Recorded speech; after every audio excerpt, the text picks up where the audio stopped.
Bismillah, Masya Allah, la yasru khair ilallah. Bismillah, Masya Allah, la yasru fasru'a ilallah. Bismillah, Masya Allah, man kana bi ni'matin fa min Allah. Bismillah, Masya Allah, la hawla wa la quwwata illa billah. Assalamualaikum warahmatullahi ta'ala wabarakatuh. Alhamdulillah. Alhamdulillahi rabbil alamin. Allahumma salli wa sallim wa barik wa karim ala sayyidina Muhammadin nuri kasari wa manadika jari wa jama'na bihi fi kulli adwari wa ala sahbihi nur amma ba'du. Alhamdulillah. Yang saya hormati dan saya tadimi wabil khusus guru-guru kita yang hadir pada malam ini.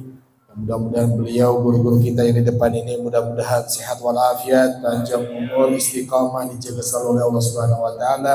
Amin ya rabbal alamin. Dan terkhusus juga guru kita Sahibul Majlis, Sahibul Hadal Manzil, Guru Ahmad Ghazali yang mungkin malam ini belum bisa hadir karena ada uzur. Kita doakan mudah-mudahan panjang umur beliau, cepat disehatkan oleh Allah Subhanahu wa taala, dan mudah-mudahan majelis beliau ini selalu istiqamah di jalannya Allah Subhanahu wa taala. Amin ya rabbal alamin. Alhamdulillah.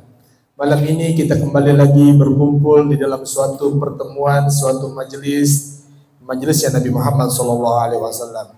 Yang mana majelis semacam inilah adalah warisan daripada Nabi Muhammad SAW. Nabi Muhammad tidak mewariskan daripada hartanya.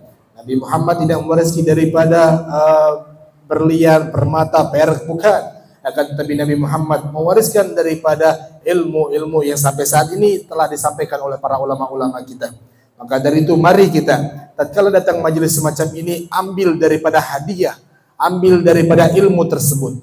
Kita kalau datang acara pengantinan, kita kalau datang acara nikahan, kita nggak makan, kita rugi, pulang kelaparan. Akan tapi begitu juga seperti majelis semacam ini, kalau kita datang tiba-tiba kita langsung pulang, maka kita termasuk orang yang rugi. Maka dari itu tatkala kita datang ke majelis ini, ambil daripada faedah. Catat daripada ilmu-ilmu yang disampaikan sama guru kita. Berapa banyak ilmu yang telah disampaikan sama guru Jali tentang bagaimana bab wudu, bab sholat, bab masalah-masalah fikih. Catat, hafalkan, kita ajarkan kepada anak kita. Maka ini ilmu-ilmu yang warisan daripada Nabi Muhammad SAW yang kita amalkan, kita ajarkan kepada anak kita. Ilmu inilah yang menjadi ilmu yang berkah sehingga kita insya Allah diakui menjadi umat-umat Nabi Muhammad SAW. Amin ya rabbal alamin. Bahkan hadirin, para ulama kita mengajarkan tatkala kita hadir majelis semacam ini, tatkala kita hadir majelis semacam ini, tanamkanlah dalam hati kita bahwasanya orang yang paling kotor adalah diri kita. Orang yang paling banyak dosa adalah diri kita ini. Orang yang paling maksiat di muka bumi ini adalah diri kita. Kenapa? Tatkala kita merasa rendah di hadapan Allah Subhanahu wa taala, maka tatkala itu juga Allah Subhanahu wa taala memberikan daripada maghfirahnya. Allah Subhanahu wa taala memberikan daripada taufik hidayahnya kepada kita. Akan tetapi naudzubillahi min dzalik, kalau kita datang ke majelisnya Rasulullah, kita merasa bangga, kita merasa sombong, kita merasa paling banyaknya pahala sehingga merasa paling sedikitnya dosa. Ini Allah Subhanahu wa taala paling benci orang tersebut. Maka dari itu mari kita datang ke majelis ini merasa paling hina di hadapan Allah sehingga kita bisa memohon ampunan kepada Allah Subhanahu wa taala. Alhamdulillah saat ini juga kita di dalam bulan Rajab, maka meraihlah daripada ampunan tersebut. Menangislah kita ketika kita bersujud di hadapan Allah Subhanahu wa taala karena mata yang menangis, mata yang takut kepada Allah, mata yang selalu merindukan daripada cintanya Nabi Muhammad SAW. Mata yang selalu ingin bertemu bersama Nabi Muhammad. Mata yang selalu kita pakai buat merintih, menangis, bermunajat di hadapan Allah Subhanahu wa taala. Inilah mata-mata yang tidak bakal terbakar api nerakanya Allah Subhanahu wa taala. Mata yang akan dimasukkan dalam surganya Allah Subhanahu wa taala. Kullu aini yabki fi yaumil qiyamah. Semua mata ini bakal menangis nanti di hari kiamat. Ila man khasyatillah, kecuali mata-mata yang takut kepada Allah Subhanahu wa taala. Kecuali mata-mata yang selalu memohon ampunannya Allah Subhanahu wa taala. Maka di dalam bulan Rajab ini kesempatan buat kita merintih, meminta ampun kepada Allah Subhanahu wa taala. Mungkin bulan-bulan yang lalu kita banyak dosanya, kita banyak maksiatnya, kita lalai kepada Allah Subhanahu wa taala. Maka dari itu bulan inilah buat kita istiqamah. Bulan inilah buat kita mengeluarkan daripada sedekah. bulan inilah buat kita memohon ampun kepada Allah Subhanahu wa taala sehingga insya Allah mata kita diselamatkan oleh Allah Subhanahu wa taala. Amin ya rabbal alamin. Dan yang terakhir hadirin, diriwayatkan bahwasanya dalam satu riwayat dijelaskan ada seseorang yang mana seseorang ini dia ahli daripada maksiat. Orang yang sering bikin murkanya Allah, orang yang sering berbuat dosa kepada Allah, orang yang suka berbuat hina di hadapan Allah Subhanahu wa taala, sehingga tatkala diadili oleh Allah Subhanahu wa taala, seorang hambanya ini diponis oleh Allah Subhanahu wa taala yang bakal menjadi penghuni nerakanya Allah Subhanahu wa taala. Nauzubillahi min dzalik.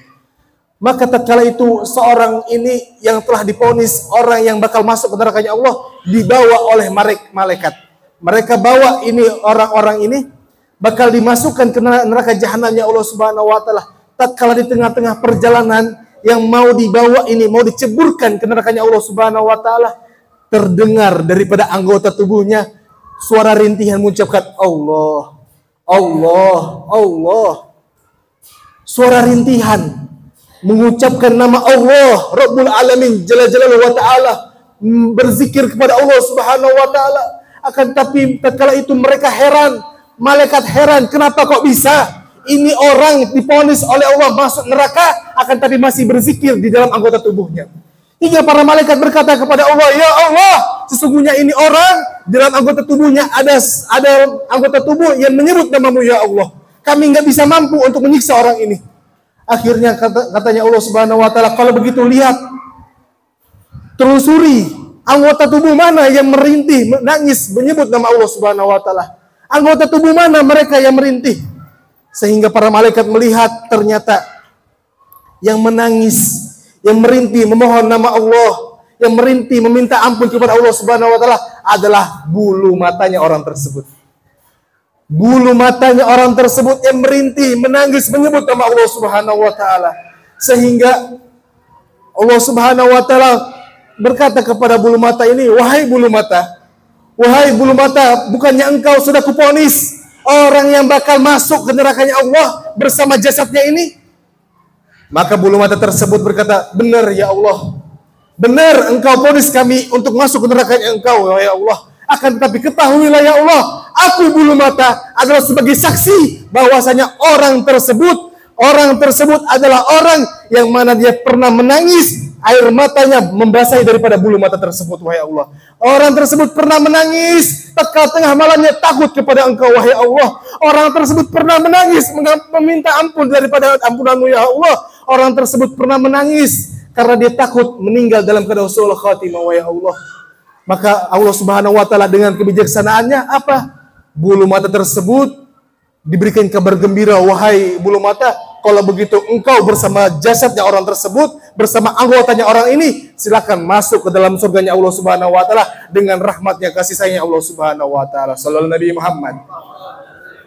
Bulu mata saja Pak menangis, merintih, takut kepada Allah Subhanahu wa taala, dimasukkan ke dalam surganya Allah Subhanahu wa taala. Bagaimana dengan kita yang selalu kita menangis takut kepada Allah, yang selalu kita menangis kalau dalam sehari saja kita tidak pernah sedekah, mungkin kita dalam sehari tidak berbuat amal baik, kita selalu menangis, maka insya Allah kita semuanya dijadikan oleh Allah Subhanahu wa taala orang-orang yang meninggal dalam keadaan husnul khatimah. Amin.